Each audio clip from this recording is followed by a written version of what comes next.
नमस्कार प्यारे विद्यार्थियों, स्वागत है आपका दृष्टि टीचिंग एग्जाम्स में। आज हम लोग बाल विकास एवं शिक्षा शास्त्र के ही एक महत्वपूर्ण बिंदु को लेकर बात करेंगे। ये बिंदु जैसे आपका जो पाठ्यक्रम है वो 3 खंडों में विभाजित है, जिसमें पहला खंड कौन सा है? बाल विकास का है, जहां से आपके सर्वाधिक प्रश्न भी पूछे जाते हैं। उसी बाल विकास के पाठ्यक्रम में ही सबसे अंत में हम एक बिंदु पढ़ते हैं, उपलब्धियों का मूल्यांकन और प्रश्नों का निर्माण, evaluation of achievements and questions के फॉर्मेशन को लेकर जब हम पढ़ते हैं तब हमारे सामने एक बिंदु आता है कि उपलब्धि परीक्षण का महत्व क्या होता है। इंपॉर्टेंस ऑफ अचीवमेंट टेस्ट को लेकर हम पढ़ते हैं, बहुत महत्वपूर्ण बिंदु है ये। कई बार क्या होता है कि आकलन, मूल्यांकन और जो उपलब्धि परीक्षण है इनको मिलाकर प्रश्न बनता है। तो पहले थोड़ा सा हम एक सामान्य जानकारी प्राप्त कर लेते हैं अचीवमेंट टेस्ट के बारे में, उपलब्धि परीक्षण के बारे में। उपलब्धि परीक्षण का जिक्र जब हम बाल विकास पढ़ते हैं खंड, उसमें कई जगह आता है। कई बार हम उपलब्धि परीक्षणों के बारे में बात करते हैं, जैसे जब हम व्यक्तिगत भिन्नता पढ़ रहे होते हैं तो उसमें जब हम विशिष्ट आवश्यकता वाले बच्चों के संदर्भ में पढ़ते हैं तब भी कई बार हमारे सामने उपलब्धि परीक्षण को लेकर तथ्य आते रहते हैं, जानकारी आती रहती है या उपलब्धि परीक्षण का संदर्भ आता रहता है। तो एक सामान्य जानकारी कि उपलब्धि परीक्षण क्या होता है, तो हम ये कहेंगे कि उपलब्धि परीक्षण यानी कि उपलब्धियों का परीक्षण है, अर्थात जो आपने अचीव किया है उस अचीवमेंट का ही इवैल्यूएशन है, उसके लिए ही एक टेस्ट है। अब एक बालक की, एक विद्यार्थी की उपलब्धि क्या होगी, यानी कि सीधी सी बात है, हम उसकी कक्षा में जो उसकी उपलब्धियां हैं, जो उसकी शैक्षिक उपलब्धियां हैं, उनके संदर्भ में बात करते हैं। तो हम क्या कह सकते हैं उपलब्धि परीक्षण को लेकर कि उपलब्धि परीक्षण मूल्यांकन का एक माध्यम है, जिसके द्वारा क्या होता है, जिसके द्वारा विद्यार्थियों की ज्ञान की परीक्षा ली जाती है, विद्यार्थियों के ज्ञान की परीक्षा की जाती है, ज्ञान की जांच की जाती है कि विद्यार्थियों ने कक्षा में जो पाठ्यक्रम पढ़ा है उस पाठ्यक्रम से विद्यार्थियों ने जो ज्ञान प्राप्त किया है, जो अधिगम किया है, वो किस सीमा तक किया है, उसका स्तर कैसा है।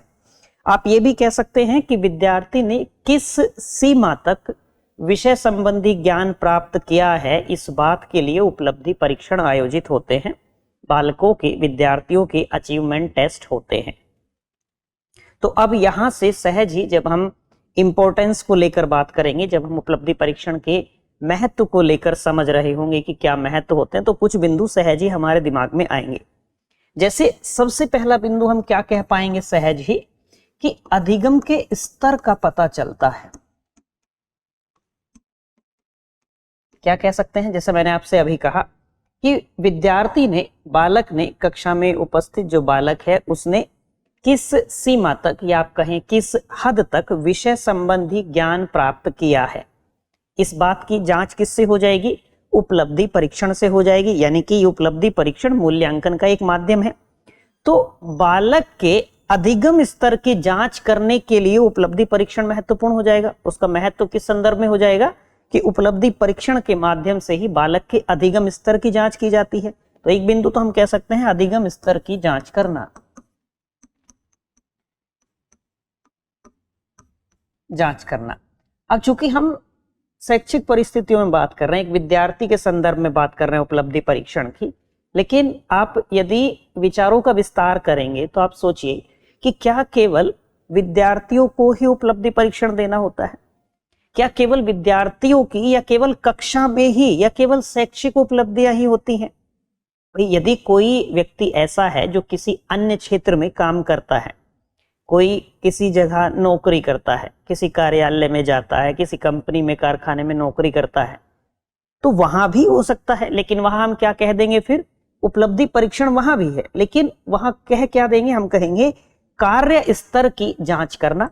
यानी कि कोई व्यक्ति, उसके द्वारा जो कार्य किया जा रहा है, जिस भी कार्य को वो संपादित कर रहा है, उस कार्य के संपादित करने में शुद्धता का स्तर कैसा है, उसके का द्वारा जो किया जा रहा है कार्य वो किस हद तक शुद्ध है, या आप ये कह ले कि वो किस सीमा तक उसको त्रुटिहीन कर पा रहा है, और किस सीमा तक उसमें त्रुटि है, तभी तो सुधार होगा। सुधार तभी तो होगा। अब ऐसे ही यदि हम विद्यार्थी के संदर्भ में बात करें तो हम ये कहेंगे कि बालक ने जो पाठ्यक्रम पढ़ा है, बालक ने शिक्षक से जिस विषय वस्तु को पढ़ा है, उस विषय वस्तु के संदर्भ में बालक के अधिगम का स्तर कैसा है, कि बालक ने कितना वास्तविक अधिगम किया है, बच्चे ने जो सीखा है वो कितना वास्तविक सीखा है। ये किससे पता चलेगा? उपलब्धि परीक्षण से पता चलेगा। उसका कैसा प्रदर्शन रहेगा, वो कैसे अंक प्राप्त करेगा, इससे हमें पता चल जाएगा कि बालक का उस विषय में अधिगम का स्तर कैसा है। बात सहजता समझ में आई होगी। एक हम ये कह सकते हैं कि इन्हीं प्राप्तांकों के आधार पर जो उपलब्धि परीक्षण में बालक ने जो प्रश्न उसको दिए गए होंगे, उसका एक मूल्यांकन पत्र बना होगा, उसमें बालक ने जो प्रश्न सही किए होंगे उसके आधार पर उसे कुछ अंक प्राप्त हुए होंगे। उन प्राप्तांकों के आधार पर ही शिक्षक क्या कर पाएंगे? विद्यार्थियों का कक्षा में वर्गीकरण कर पाएंगे। तो एक महत्व किस संदर्भ में हो जाएगा? विद्यार्थियों का वर्गीकरण।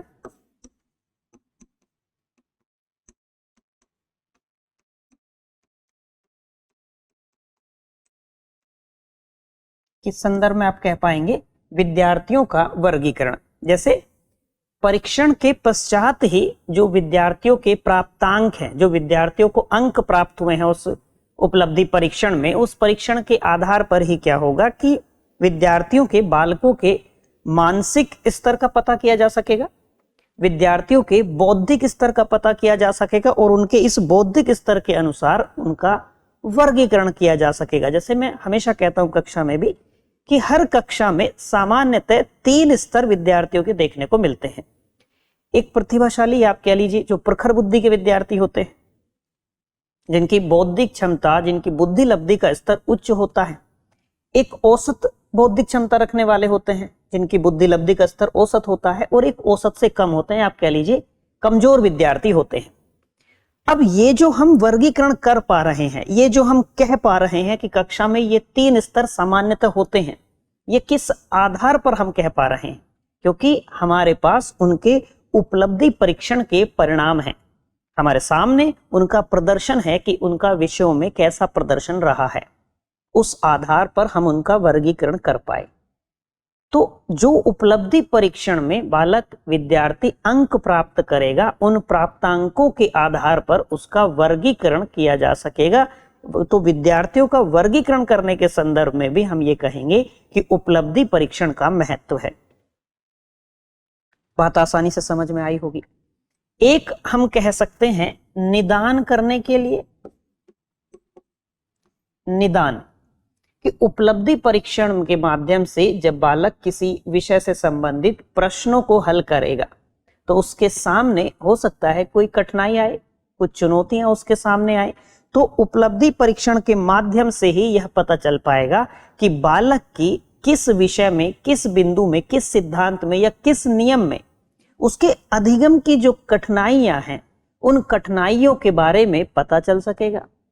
और जब हम किसी समस्या को डायग्नोज कर लेंगे, हमें समस्या के कारणों का पता चल जाएगा, तो निश्चित ही हम उसका समाधान भी कर पाएंगे। हमें किसी समस्या के समाधान तक पहुंचने के लिए समस्या के कारणों को जानने की आवश्यकता होती है। यह ऐसा क्यों हुआ? बात समझ पा रहे हैं? तो जब हमें यह पता चल जाएगा कि एक बालक की अधिगम की कठिनाइयां क्या हैं, उसे अधिगम करने में किन समस्याओं का सामना करना पड़ रहा है, तो उन समस्याओं के कारणों को जानकर उनके निवारण संबंधी जो आवश्यक उपाय हैं, वो आवश्यक उपाय किए जा सकेंगे।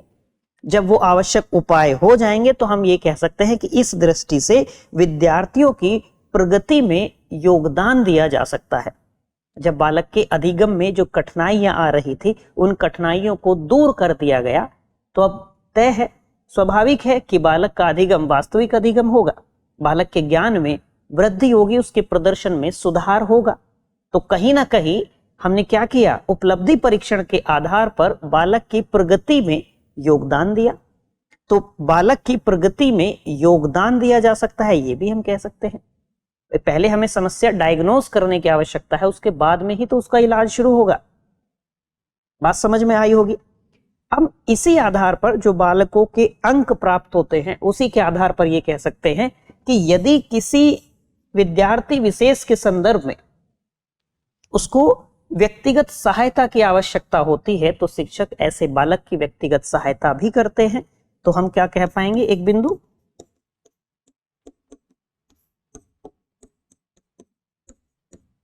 व्यक्तिगत सहायता। आप इसको ऐसे समझिए कि उपलब्धि परीक्षण में बालक को जो अंक प्राप्त हुए हैं उन प्राप्तांकों के आधार पर कक्षा में उस बालक का स्तर पता चलेगा कि बालक किस स्तर का है। यदि शिक्षक को ये आवश्यकता लगती है कि इस बालक पर विशेष ध्यान दिए जाने की आवश्यकता है, इसको अधिगम में तुलनात्मक रूप से अधिक कठिनाइयां हैं, तो यानी कि अब क्या होगा, इंडिविजुअल लेवल पर शिक्षक को उसकी सहायता करनी पड़ेगी, मदद करनी पड़ेगी। तो ऐसे बालक का चयन कैसे होगा, शिक्षक को कैसे पता चलेगा कि कक्षा में किस बालक को, किस विद्यार्थी को व्यक्तिगत सहायता की आवश्यकता है या स्पेशल अटेंशन की आवश्यकता है, विशेष ध्यान दिए जाने की आवश्यकता है। ये पता चलेगा उसके उपलब्धि परीक्षण में, जो उसको अंक प्राप्त होंगे उसके आधार पर ही। बात समझ में आई होगी। कई बार शिक्षक क्या करते हैं कि ऐसे बालक को उसकी कक्षा समाप्त होने के बाद रोक लेते हैं कि कक्षा के बाद तुम आधा घंटा और रुका करो, पढ़ लिया करो, थोड़ा मैं तुम्हें और समझा दूंगा। या शिक्षक उन बालक को कई बार ये कहते हैं कि यदि आपके पास समय हो, यदि तुम्हारे पास समय हो तो कुछ समय के लिए मैं तुम्हें घर पर आकर भी तुम्हारी सहायता कर दूंगा। ये व्यक्तिगत सहायता हो गई। ये संभव कैसे हुआ, जब शिक्षक को ये पता चलेगा कि बालक का प्रदर्शन कैसा है, बालक के अधिगम का स्तर कैसा है, उसकी शैक्षिक प्रगति कैसी है, तभी तो उसका व्यक्तिगत रूप से शिक्षक सहायता कर पाएंगे। और उस उपलब्धि का पता कैसे चलेगा, उसका प्रदर्शन कैसा है उपलब्धि परीक्षण में, उसकी अधिगम के स्तर का पता कैसे चलेगा कि वो कैसा प्रदर्शन कर पा रहा है उपलब्धि परीक्षण में, अचीवमेंट टेस्ट में उसका स्कोर क्या है, उसका रिजल्ट क्या है, उसका प्रदर्शन कैसा है। इस आधार पर फिर शिक्षक तय करेंगे कि किस विद्यार्थी को व्यक्तिगत सहायता की आवश्यकता है। बात समझ आई होगी। यहीं से हम क्या कह सकते हैं कि इसी परिणाम के आधार पर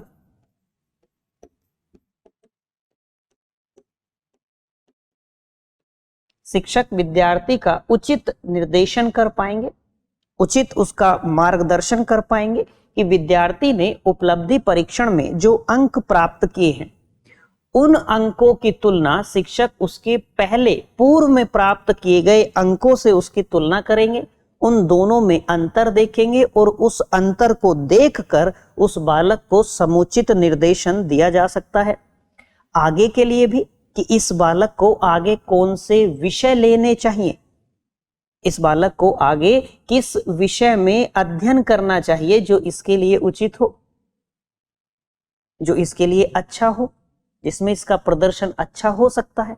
तो ये जो उचित दिशा निर्देशन है ये भी कैसे संभव हो पाएगा, उपलब्धि परीक्षण के जो प्राप्तांक है उसमें जो अंक प्राप्त हुए हैं उसमें जैसा प्रदर्शन रहा है, इस आधार पर शिक्षक तय कर पाएंगे। बात समझ में आई होगी। यही से हम कह सकते हैं, एक परामर्श भी हम कह सकते हैं, एक महत्व तो हम क्या कह सकते हैं, परामर्श, कि शिक्षक ऐसे बालकों का उपलब्धि परीक्षण के आधार पर ही शिक्षक उनकी रुचियों के बारे में जान पाएंगे। शिक्षक को अपने विद्यार्थी की अभियोग्यताओं और क्षमताओं के बारे में जानकारी हो जाएगी, तो शिक्षक अपने उस विद्यार्थी की रुचियों के बारे में जानकर, उसकी योग्यताओं के बारे में जानकर, उसकी क्षमताओं के बारे में जानकर उसके आगामी अध्ययन के लिए उसको उचित सलाह दे सकते हैं, उसको उचित परामर्श दे सकते हैं कि उसको आगामी अध्ययन किस विषय का करना चाहिए या किस तरह करना चाहिए।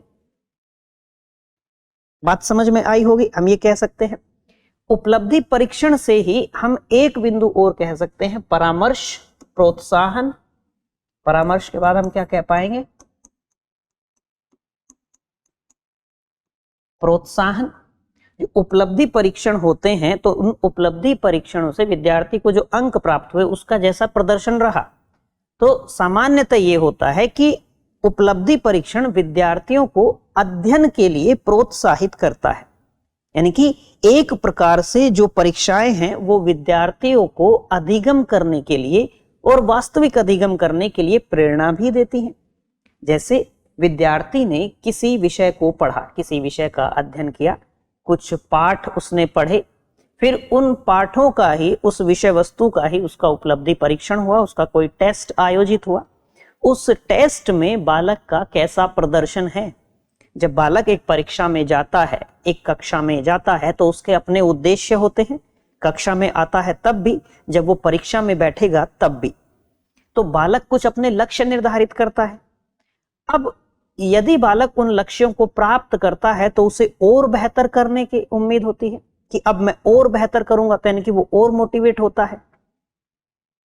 तो आवश्यकता किस चीज की है, यानी कि जब उपलब्धि परीक्षण होते हैं तो बालक प्रोत्साहित होता है, यानी कि इन परीक्षाओं के माध्यम से बालक अध्ययन के लिए और प्रेरित होता है। कुछ मामलों में ऐसा देखा गया है कि बालक उपलब्धि परीक्षण में उसके प्रदर्शन से जो प्राप्त उसको अंक हुए हैं उनसे वो हतोत्साहित हो जाता है। जैसे बालक को उम्मीद थी कि मेरे कुछ निर्धारित, इतने निश्चित, मैंने सोचा हुआ इतने अंक आने चाहिए, और बालक का वैसा प्रदर्शन नहीं हुआ, तो कई मामलों में ऐसा होता है कि बालक हतोत्साहित भी हो जाता है। तो आवश्यकता किस चीज की है, आवश्यकता इस चीज की है कि जब आप अभ्यास करें, यह आपके लिए कैसे लागू होता है व्यवहारिक रूप से, कि जब आप अभ्यास करें तो आपका अभ्यास करते समय ये प्रयास होना चाहिए कि मैं कितनी चीजें सीख सकता हूं, मैं प्रश्न को समझ पा रहा हूं या नहीं, या मैंने जो अधिगम किया है उस अधिगम से प्रश्नों को हल कर पा रहा हूं या नहीं। बल्कि इस तरफ आपको ध्यान नहीं देना चाहिए कि मेरे 10 में से कितने सही हुए। अंतिम परिणाम तो परीक्षा वाला ही मायने करेगा ना। रामचंद्र शुक्ल का कथन क्या है, परिणाम प्रत्यक्ष है, गुण नहीं। आप घर पे बैठ के टेस्ट लगाइए, प्रीवियस ईयर क्वेश्चन पेपर लगाइए, उसमें खूब अच्छा प्रदर्शन कीजिए कि सीडीपी के 30 में से 30 सही हो रहे हैं आपके हर बार। लेकिन जब अंतिम रूप से परीक्षा हुई आपकी, जब आपका मूल्यांकन हुआ, उसमें आपका प्रदर्शन कैसा है ये मायने करता है। तो ध्यान क्या रखना है कि जो उपलब्धि परीक्षण होते हैं, जो परीक्षाएं होती हैं, वो विद्यार्थियों को अध्ययन के लिए प्रेरित करती हैं। विद्यार्थियों के संदर्भ में, हम शिक्षकों के संदर्भ में भी तो बात कर सकते हैं। शिक्षकों के संदर्भ में भी जब उपलब्धि परीक्षण होते हैं तो उपलब्धि परीक्षण से विद्यार्थियों का जैसा प्रदर्शन है उस टेस्ट में, उस अचीवमेंट टेस्ट में, विद्यार्थी का जैसा भी प्रदर्शन है, उसके जैसे भी अंक उसे प्राप्त हुए हैं, वो अकेले विद्यार्थी का तो आकलन नहीं है, वो अकेले विद्यार्थी को अंक प्राप्त नहीं हुए हैं। इसमें उन शिक्षकों के संदर्भ में भी कि उनकी शिक्षण विधि को लेकर, उनके पूरे शिक्षण के स्वरूप को लेकर यदि वहां कहीं सुधार की आवश्यकता है तो वो भी तो पता चलता है। तो क्या कह सकते हैं एक बिंदु, शिक्षण विधि में सुधार।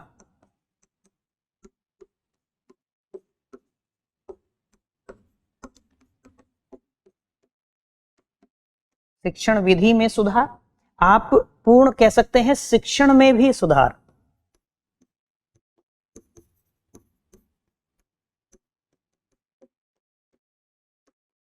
शिक्षण में सुधार, पहले शिक्षण विधि में सुधार की बात कर लीजिए कि विद्यार्थियों को शिक्षक द्वारा, अब सब शिक्षक विधि से पढ़ाते हैं, कोई ना कोई मेथड होता है जिसके द्वारा वो पढ़ा रहे होते हैं, विषय के अनुसार तय होता है कि किस विधि द्वारा शिक्षक शिक्षण कार्य कराएंगे, अधिगम कार्य कराएंगे। अब क्या हुआ कि विद्यार्थियों को शिक्षक ने जिस भी विधि से अधिगम कार्य कराया, चाहे वो कोई अध्यापक केंद्रित विधि हो या विद्यार्थी केंद्रित विधि हो, वो मायने नहीं कर रहा है, जिस प्रकार के भी विधि से पढ़ाया, बहुत सारी अध्यापक केंद्रित विधियां हैं, बहुत सारी विद्यार्थी केंद्रित विधियां हैं। अब हम केवल विधि की बात कर रहे हैं कि शिक्षक ने शिक्षण विधि से पढ़ाया, कोई भी विधि से विद्यार्थियों को अधिगम कार्य कराया। अब जब उपलब्धि परीक्षण हुआ तो उस शिक्षक से पढ़े सभी विद्यार्थियों का प्रदर्शन औसत है या औसत से कम है, तो क्या आएगा बात यहां, यानी कि क्या मूल्यांकन हो जाएगा कि शिक्षक ने जिस शिक्षण विधि का प्रयोग किया है, क्या उसमें कहीं सुधार की आवश्यकता है, क्या शिक्षण विधि में संशोधन की आवश्यकता है। लगभग इसी प्रकार की बातें हमने मूल्यांकन में भी की थी। हम मूल्यांकन में भी लगभग इसी प्रकार की बातें कर रहे होते हैं, पढ़ रहे होते हैं।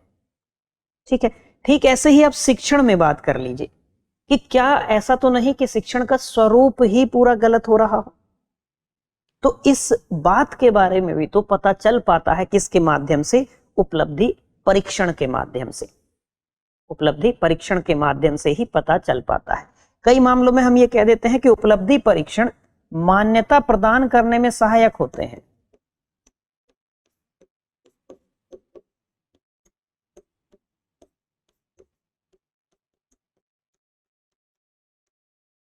कोई विद्यालय निरंतर बेहतर प्रदर्शन कर रहा है, उत्तम स्तर का प्रदर्शन कर रहा है, उसके विद्यार्थियों का प्रदर्शन अद्वितीय है और निरंतर वो प्रगति कर रहे हैं, तो ऐसे विद्यालयों को मान्यता दी जाए। ऐसे विद्यालयों को मान्यता मिलने में आसानी होती है। और ये केवल विद्यालयों के स्तर पर नहीं, आप महाविद्यालयों के संदर्भ में भी सोच सकते हैं। जब हम सम विश्वविद्यालय की बात करते हैं, डीम्ड टू बी यूनिवर्सिटीज की बात करते हैं, तो वहां भी तो कुछ मानक हैं कि उन मानकों के अनुसार यदि शिक्षण कार्य होगा, उन मानकों के अनुसार यदि भवन वगैरह सारी चीजें होंगी, तो उनको क्या होगा, सम विश्वविद्यालय बनेंगे। निरंतर कुछ कुछ समय बाद आप देखते होंगे कि फर्जी विश्वविद्यालयों की सूची जारी होती है। वो क्यों? उनके प्रदर्शन के आधार पर वो तय होता है, इसलिए इनकी संख्या में क्या उतार चढ़ाव आता रहता है। तो ऐसे ही यदि हम विद्यालय स्तर पर बात करेंगे तो विद्यालयों को मान्यता देने में भी सहायता करते हैं उपलब्धि परीक्षण, कि इस विद्यालय का प्रदर्शन कैसा रहा है। बात समझ आ रही है यहां तक की? और भी बिंदु आप कह सकते हैं, जैसे आप कह सकते हैं विभागों का मूल्यांकन, केवल अध्यापकों का मूल्यांकन नहीं, अध्यापकों का मूल्यांकन तो है ही, विभागों का भी मूल्यांकन आप इसमें कह सकते हैं। बिंदु स्पष्ट हुआ होगा। तो उपलब्धि परीक्षण का क्या महत्व है, मुझे उम्मीद है कि ये सारी बातें आपको समझ में आई होंगी। यदि कहीं कोई कष्ट है, कोई प्रश्न आपका रहता है, तो कमेंट बॉक्स आपके लिए खुला है, आप वहां अपना प्रश्न पूछ सकते हैं। फिर किसी अन्य बिंदु के साथ में हम उस प्रश्न को लेकर भी चर्चा कर लेंगे, बात कर लेंगे। मुझे पूरी उम्मीद है कि आज की ये चर्चा आपके लिए ज्ञानवर्धक रही होगी, रुचिकर रही होगी। आज के लिए इतना ही रखते हैं, मिलते हैं आपसे किसी अगली क्लास में किसी अगले बिंदु के साथ। Till then, bye bye, have a nice day.